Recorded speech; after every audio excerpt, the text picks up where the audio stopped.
Hi Sagittarius, this is your reading for mid-June, True Black, and then I'll clarify with the Black Violet Tarot. Apologies to any Librans, because I just did your reading and it was so good and so tight, I just finished on these and never even went to clarify. It didn't need clarifying actually, but just so if you do go and see that one, you'll notice that those pink cards aren't ever used. So let's get into yours. High Priestess, that's the third time in 3 readings she's appeared. The cards are shuffled every time, but the cards come out the way they want to come out. Wowie, this is really good, Sagittarius. Really good. Yeah, pretty good. No, that's really good. Card of Stagnation, Solace. The Moon next to the High Priestess as well. Wow, wow, wow, wow, wow. Okay, there is an awful lot. The High Priestess, this is the 3rd reading I've done, and she's been in all 3 in quite important places. Yeah. I would say probably the least important card on this read is this one, maybe this one down here, maybe. But she's been turning up quite powerfully everywhere. Energy on the bottom, love to see that. That's the Page of Cups. Okay, Sagittarius, let's get to this. They're a little bit high. Let's bring those in. I think they should all be in shot. So let's get to it. So last 2 or 3 weeks of June, you know, it depends when you come to this reading, but you've got the Crucible there. This is the 8 of Swords. It's a card of being chucked in at the deep end. It's a card of being tested, really, really tested. And you've got 3 8s, 1, 2, 3 here. So there's obviously some importance related to that, 3 8s and a 9. So it's quite high energy. You know, there's only the 2 that's the kind of outlier here, and we'll talk about that when we get to it. But you've got the 8 of Swords, the 9 of Wands, and the 8 of Pentacles. So this is, as you can see, this sword is being it's been put under intense pressure, but it's a test that you pass. You know, it's a crucible. In the heat of battle, there will be people who fall by the wayside, not you, Sagittarius. And that's doubled down on with this, which is the Wounded Warrior card. It's like, do whatever you want. It's not going to make any difference to me. I'm going to be here. I'm going to carry on doing what I'm doing. A lovely, lovely energy, that.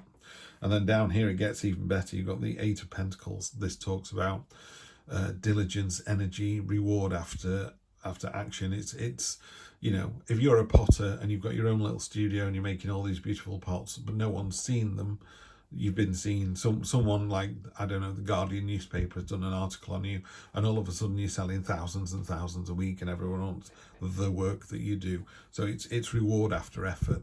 And it's real, genuine, solid. You know, this hammer's smoking from the fact that you've really been doing the work, you're putting the effort in.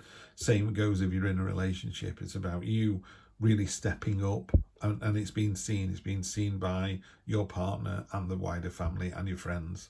It's like, wow, you know, what a great father, husband, lover, but you know, whatever it is, it's just really good, open, authentic, roll your sleeves up energy.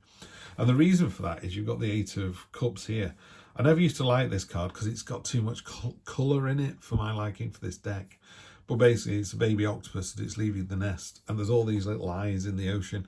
So of course, it's a terrifying thing to do, to leave a situation you're in. I liken it to being in a pretty damn well-paid job, and the job's pretty good. You know, there's nothing wrong with it. It's a good job. It's well paid. Everyone you work with is lovely, but there's just something that doesn't satisfy you, and you think. There are some people who've gone, do you know what, I'm going to give up. I read an article, some Netflix engineer gave up his $450,000 a year job because it didn't, you know, it didn't serve him. And that's what this is like. It's walking away from a situation that doesn't serve you, and it is terrifying, and it is going into the unknown.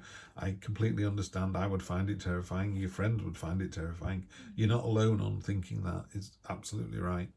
But you need to do it because you need to go and find the mystery, the occult, the unknown, the what is out there. You know, this is a card of stillness. It's a card of signs and portents, and kind of listening to your subconscious really hard. It's also next to the moon, which is the same thing.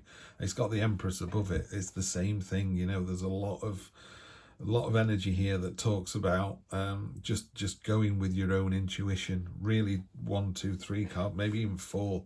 You know, the Page of Cups here. This clan with the pearl in, that's been open to friendship, open to new adventures. You know, just going into a situation with open arms. Really nice to see that. The only card that seems like an outlier here is this Two of Swords. So I can only think, I'll read it as I see it, which is these two swords are just wearing each other down, and the message is being lost. So in a relationship, it could be bickering over something that's just not important. You know, are you bickering over the mortgage payments? Maybe it's time to look at changing the mortgage payments, you know, or taking a mortgage holiday, or, you know, there are ways round a situation that just gives you breathing room. That's what I would say. These cards here are about taking breathing room to allow you to move on.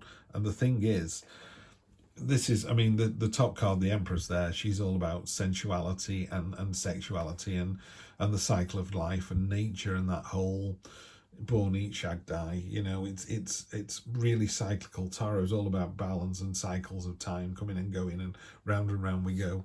You know, we age year after year, but we have experiences year after year that make us a better person, and that's the plan. That's the journey we're on. And then, so the Empress is a wonderful, nurturing, caring, very sensual energy. It's also a card of, you know, if you're trying to get pregnant, this is a very good reading. If you're not trying to get pregnant, then you know, take the necessary steps. We're all grown-ups here. And then you've got the Moon card. Moon ties in really nicely with the High Priestess. It's all about, again, signs and portents. And what's important about this particular card in this reading is all that water that's pouring from an unknown source. This is untapped potential energy. You have more than enough energy to do with whatever it is that you want to do. You want to set up your own business. You want to ask out, you know, I don't know, some movie star. You dream big, you know, why not? But it results in a victory. This is a victory entirely of your own making. This isn't a lottery win. This is roll your sleeves up and get it from, you know, the effort and hard work that you're putting in, and, you know, standing up for yourself, you know, coming out of the heat of battle, being the winner, and not, you know, not getting knocked back. I'm going to just do a quick 3-card read. And again, sorry for people who've also got Leo in the sign, because they didn't get these 3 cards in theirs, but theirs was really linear and really clear. This is really clear as well. But 6 of Pentacles is a card of balance. You know, make sure that just that. Well, it's actually a card of imbalance. So what I would say on this is you need to sort of find the balance and make sure that this victory doesn't come at a penalty for somebody else, which I'm not seeing, by the way. So yeah, it's as simple as that, really. You know, you need to weigh up. There you go. You need to weigh up who receives these benefits, but just be careful that there isn't an imbalance there. I can't say any clearer than that. So you've got the 8 of Wands, so you've got a full set of 8s here. That's quite interesting. I'm not sure why that is. 8 of Wands, though, is about communication. These ones are coming in, they're coming in fast. So there's definitely a message coming in towards the end of the month. And then you've got the Ace of Swords to finish off on, which is absolutely brilliant. Ace of Swords is, you know, when you've taken this sort of time to spiritually think about something, which is the High Priestess, the Moon, the Empress, the Page of Cups, all that energy where you've thought about a situation, the light bulb moment comes on, and that's the Ace of Swords. The Ace of Swords is about your intellect, your higher self, your intelligence, you know, the hard-nosed kind. It's not a heart decision. You know, you're not going, oh, I've always fancied this person, I'm going to ask them out. It's more like a business thing. I don't mean that in a relationship, but, you know, it feels more like a businessy kind of career thing where I don't know, it could be a relationship, because this is quite relationshipy down here as well. But ultimately, the Ace of Swords is a new start, a new beginning, a new chapter, but with real clarity, real understanding of what it is. Yeah, you're not going into this like the Fool, where he goes, well, I don't know, I'm going to end up in Hong Kong, or I'm going to end up round the corner. You know, this is you going, no, I know what it is that I want. Now I'm going to go out and get it. So, what can I say? Sagittarius, go out and get it. I will see you on Wednesday for your general reading. Take care.